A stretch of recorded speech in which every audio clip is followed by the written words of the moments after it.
Alors en médecine, on se pose tout le temps des questions face aux patients. Est-ce que le diagnostic que j'ai posé, c'est le bon? Est-ce que le traitement que j'ai proposé, c'est le bon? Pourquoi il a cette maladie? Donc voilà, j'avais envie de faire la recherche, j'ai fait un M2 en neurosciences. Pour tester, pour essayer la recherche, mais aussi parce qu'il faut dire, autour de moi, tous les internes faisaient un Master 2. Et en fait, voilà, depuis, ça ne m'a plus quittée. J'ai vraiment aimé cette dynamique. Et maintenant, j'ai toujours continué derrière à faire de la recherche. En pratique, je trouve que c'est pas si facile. Il y a un côté vraiment antinomique en fait, entre la dynamique de la recherche et la dynamique clinique. En recherche, on doit collecter des données de manière systématique, rigoureuse. Ça prend en fait beaucoup de temps et c'est pas toujours pertinent pour le soin du patient. Et à contrario, en clinique, il y a une temporalité à respecter. La durée de la consultation est limitée. Il faut être efficace. Il faut que ce soit pertinent pour la prise en charge du patient.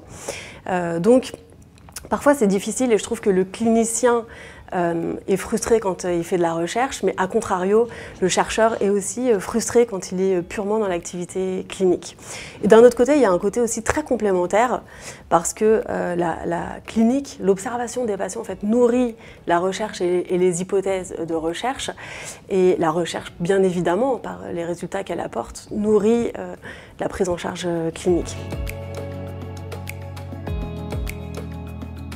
3 conseils. Le premier, c'est n'ayez pas trop d'illusions. La recherche, quand même, c'est difficile. C'est en permanence rechercher de l'argent, c'est des manips qui peuvent durer des semaines, des mois. Le deuxième conseil, c'est vraiment choisissez bien votre sujet de recherche. Il faut en fait que la question que vous allez étudier, la dynamique de recherche dans laquelle vous lanciez, vous stimule vraiment, suffisamment finalement pour surmonter toutes ces difficultés. Et puis, le troisième conseil, il est plus pratico-pratique, mais la recherche aujourd'hui est valorisée essentiellement par la publication.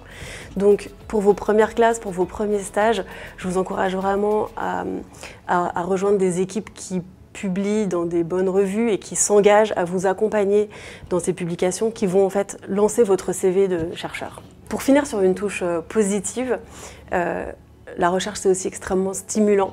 Et voilà, moi, j'ai un jour dédié à la recherche par semaine.